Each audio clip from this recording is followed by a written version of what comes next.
CUET common university entrance test, आपको मालूम होना चाहिए कि अगर आपने 12th वगैरह पास कर रखा है तो अब आपकी मेरिट के बेसिस पे दिल्ली यूनिवर्सिटी में एडमिशन वगैरह नहीं होने वाली है। अब आपको, इवन सिर्फ आपको ही नहीं, पूरे देश भर के बच्चों को एक इक्वल चांस प्रोवाइड कर रहा है एनटीए की तरफ से। एक एग्जामिनेशन कंडक्ट हो रहा है CUET का, कॉमन यूनिवर्सिटी एंट्रेंस टेस्ट, जिसके थ्रू आप वेरियस यूनिवर्सिटीज में एडमिशन ले सकते हो for under graduate programmes also, जो कि 12th के बाद होता है, या फिर for post graduation programme also, जो कि अगर आप ग्रेजुएट होते हो तो उसके बाद आप परस्यू करने जाते हो। इस पर्टिकुलर चर्चा में हम शामिल कर रहे हैं अपने बहुत ही विख्यात यूनिवर्सिटी को, दिल्ली यूनिवर्सिटी के, और उसी के एक सब्जेक्ट को, या मैं यूं कहूं कि वहां की एक बहुत ही विख्यात डिग्री को, BA इंग्लिश ऑनर्स, जिसके बारे में हम पूरे डिटेल तरीके से बातों को समझेंगे। कॉमन यूनिवर्सिटी एंट्रेंस टेस्ट अगर मैं 2024 और 25 की बात करूं तो जिस हिसाब से मैंने 22-23 में देखा है कि बच्चों की कंपटीशन बढ़ते जा रही है, और ये सारे कॉम्पिटिशन्स होना भी पता है ठीक है, क्योंकि पूरे देश भर के बच्चों को एक इक्वल प्लेटफॉर्म मिल रहा है, इक्वल तरीके का एक एंट्रेंस एग्जामिनेशन देने का चांस मिल रहा है, जहां पे किसी भी बच्चे की ये शिकायत नहीं रहेगी कि मेरे मार्क्स कम थे तो मुझे दिल्ली यूनिवर्सिटी में नहीं मिला जाने को, या फिर मेरे मार्क्स ज्यादा थे लेकिन फिर भी मुझे नॉर्थ कैंपस का कॉलेज नहीं मिला। तो इन सारी चीजों को अगर हम लोग मद्देनजर रखें तो CUET का एग्जाम एक बहुत ही बढ़िया तरीके का पेपर है, जिसमें आप अपियर हो और अपने मन लायक यूनिवर्सिटीज में एडमिशन लो। और CUET के किसी और डिग्री के बारे में आपको चर्चा देखनी है, या फिर CUET के लिए रिगार्डिंग आपको कोई डाउट है, किसी तरीके का कुछ अपडेट चाहिए, तो हमारे प्लेलिस्ट को एक्सेस कीजिए CUET UG ड्यू करके, जहां पे आपको आने वाले समय में सारी चर्चाएं regarding UG programmes Delhi university के, स्पेसिफिकली दिल्ली यूनिवर्सिटी में जो हो रहा है अंडर ग्रेजुएट प्रोग्राम, आपको सारी चर्चाएं देखने को मिलती रहेंगी। मैं अगर चर्चा करूं दिल्ली यूनिवर्सिटी में हो रहे अंडर ग्रेजुएट डिग्री प्रोग्राम की, तो भाई वेरियस फील्ड में बहुत से under graduate programme Delhi university provide करता है। अगर मैं लैंग्वेजेस की शुरू करूं तो भाई 7 से 8 लैंग्वेज, इवन 8 से 10 लैंग्वेजेस में दिल्ली यूनिवर्सिटी BA की डिग्री प्रोवाइड करता है। अगर आर्ट्स एंड सोशल साइंस में मैं बात करूं तो बैचलर ऑफ आर्ट्स में भाई 9 से 10 सब्जेक्ट ऐसे हैं जिसमें आप डिग्री ले सकते हो। साइंस, मैथ्स, टेक्नोलॉजी में अगर आपने आपका 12th साइंस सब्जेक्ट पे और उसके बाद भी आपकी इच्छा है कि नहीं भाई मुझे तो साइंस में ही अपना BSc वगैरह करना है, तो भाई आपके पास पूरा का पूरा प्लेग्राउंड खुला हुआ है। आप किसी भी सब्जेक्ट को ले लो, BSc ऑनर्स फिजिक्स ले लो, केमिस्ट्री ले लो, जूलॉजी ले लो, हर एक सब्जेक्ट में दिल्ली यूनिवर्सिटी आपको ग्रेजुएशन की डिग्री प्रोवाइड करेगा। BSc प्रोग्राम करना चाहते हो तो भी आपके लिए चांस है कि आप कर सकते हो। अगर आप कॉमर्स एंड मैनेजमेंट के स्टूडेंट रहे हो और आपकी इच्छा है कि नहीं भाई कॉमर्स के साथ ही मुझे ग्रेजुएट की भी डिग्री लेनी है ग्रेजुएशन की, तो भी आप कर सकते हो, चाहे वो BCom ऑनर्स फॉर इकोनॉमिक्स हो, या फिर BA ऑनर्स फॉर इकोनॉमिक्स हो, या फिर BCom ऑनर्स हो, या फिर बैचलर ऑफ मैनेजमेंट स्टडीज हो। इवन अगर वोकेशनल स्टडीज में भी आप जाना चाहते हो तो भी आपके लिए चांस है। म्यूजिक, एक सबसे मुद्दे की बात मैं बता रही हूँ कि कई बारी बच्चों को इच्छा होती है कि 12th के बाद वो एजुकेशन फील्ड में कोई डिग्री ले, तो दिल्ली यूनिवर्सिटी क्लास 12th के बाद बैचलर ऑफ एलिमेंट्री एजुकेशन यानी BLED की डिग्री प्रोवाइड करता है। तो अगर आप एजुकेशन की डिग्री में भी किसी अंडर ग्रेजुएट डिग्री को परस्यू करना चाहते हो तो आप बैचलर ऑफ एलिमेंट्री एजुकेशन में भी आप डिग्री परस्यू कर सकते हो। किसी को बहुत ज़्यादा इच्छा है ड्राइंग वगैरह में तो फाइन आर्ट्स में भी डिग्री परस्यू करवाता है दिल्ली यूनिवर्सिटी। यहाँ पे जो हम चर्चा करेंगे वो चर्चा करेंगे BA ऑनर्स इंग्लिश के रिगार्डिंग। बात अब यहाँ पे आप थोड़ा सा समझना, अगर आप CUET का पेपर देने जा रहे हो ना बच्चे, तो CUET बस आपसे इतनी सी ही उम्मीद रखता है कि आपका +2 हो जाना चाहिए, यानी क्लास 12 की डिग्री आपके पास हो जानी चाहिए।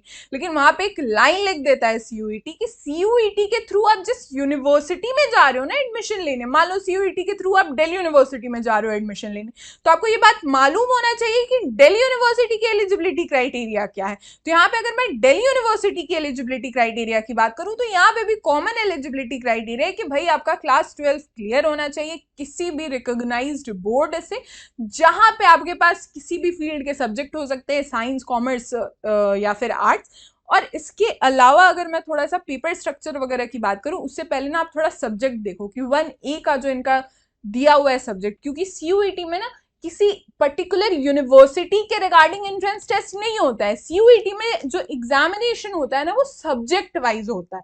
जब आप CUET का फॉर्म भरोगे ना तो वहां पे आप सब्जेक्ट के लिए फॉर्म भरोगे, किसी आप सब्जेक्ट कि कॉम्बिनेशन के लिए फॉर्म नहीं भरोगे। अब यहाँ पे आप बात समझना, अगर आपने 12th कर रखा है साइंस के सब्जेक्ट में, मान लो अगर आपका 12th में 5 सब्जेक्ट आता है, जस्ट लेट्स से, ठीक है, मैं बस कहने के लिए बात कह रही हूँ कि फिजिक्स, केमिस्ट्री, मैथ्स, बायोलॉजी और इंग्लिश आपका एक सब्जेक्ट था और एक सब्जेक्ट आपका फाइन आर्ट्स था, तो आप क्या खोजोगे कि भाई मेरे को CUET में वैसे ही सब्जेक्ट्स का कॉम्बिनेशन मिले जो इन सारे सब्जेक्ट से मिलता जुलता हो, सो दैट आपके लिए प्रिपरेशन भी ईजी हो।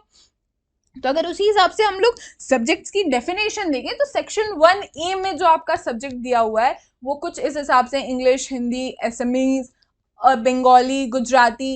इसके बाद 1B में अगर देखें तो अरेबिक, बोडो, चाइनीज, टोगरी, ये सारे सब्जेक्ट्स है। अगर मैं लिस्ट ए की बात करूं तो अरेबिक, गुजराती वगैरह ये सारे सब्जेक्ट है। ये वन लिस्ट ए के साथ क्या है ना, सबसे बड़ी चीज की लैंग्वेज का सब्जेक्ट दिया जाता है और यहाँ से एक लैंग्वेज कंपलसरी ही है, आपको होना है अपीयर। यही अगर मैं लिस्ट B1 की बात करूं तो बिजनेस स्टडीज, केमिस्ट्री वगैरह है। B2 की बात करूं तो मास मीडिया, मास कम्युनिकेशन, ये सब कोर्स है। अब यहाँ पे एक और चीज आपको समझने वाली बात क्या है कि मान लो अगर आप दिल्ली यूनिवर्सिटी में जा रहे हो एडमिशन लेने, तो दिल्ली यूनिवर्सिटी ने भी पता है CUET अंडर ग्रेजुएट प्रोग्राम के लिए ना कुछ रूल्स बनाए रखे हैं। अब वो रूल्स क्या है कि अगर आप CUET के बाद जब स्कोर कार्ड आपका रिलीज हो जाता है और उसके बाद अगर आप DU यानी दिल्ली यूनिवर्सिटी चूज करते हो अपनी अंडर ग्रेजुएट प्रोग्राम को परस्यू करने के लिए, तो यहाँ पे आपके पास CUET में कैसे कैसे सब्जेक्ट्स के कॉम्बिनेशन होने चाहिए, ये बात आप थोड़ा समझना।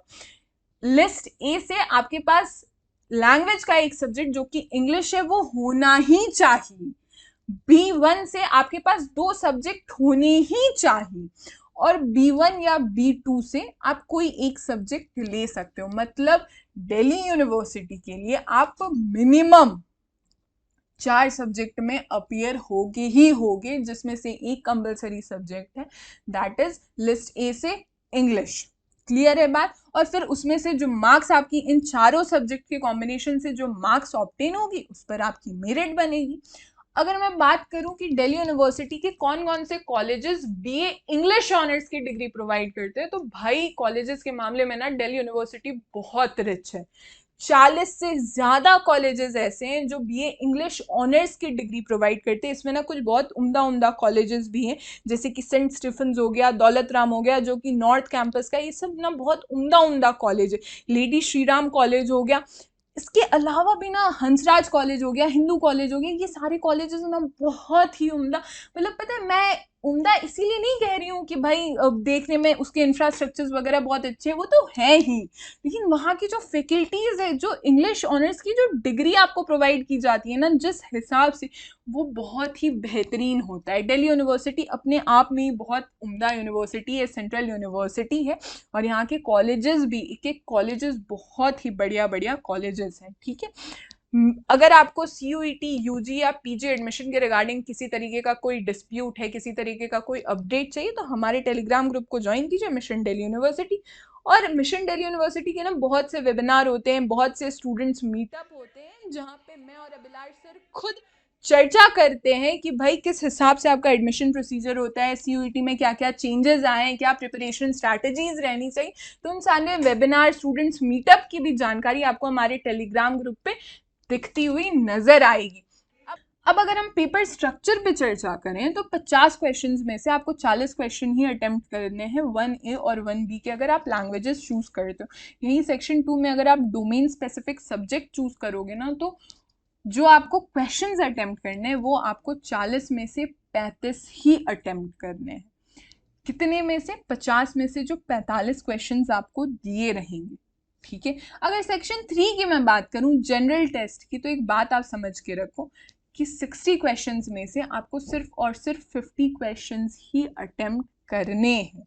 ठीक है, अगर मैं मार्किंग स्कीम की बात करूं तो बच्चे, अब ना ये आपके कोई बोर्ड वोर्ड का एग्जाम नहीं है जहां पे भाई अगर आपने गलत कर दिया आंसर तो आपके मार्क्स नहीं डिडक्ट होंगे। ऐसा बिल्कुल नहीं होता है कॉम्पिटिटिव एग्जाम में, ये बात अपने दिमाग में आप बिठा लो। अगर आप सही करोगे तो आपको 5 मार्क्स मिलेंगे, अगर आपने गलत किया तो 1/5 डिडक्ट हो जाएगा, यानी भाई सीधे 1 नंबर आपके कट हो जाएंगे। और वो 1 नंबर पता है कहां से डिडक्ट होंगे? जितने मार्क्स आए ना उसमें से 1 नंबर कटते जाएंगे। तो भाई यहाँ पे गलत आंसर भी बहुत सोच समझ के करना होगा। This will be all for this lecture. हमारे सारे सोशल मीडिया के लिंक्स नीचे डिस्क्रिप्शन बॉक्स में अवेलेबल है।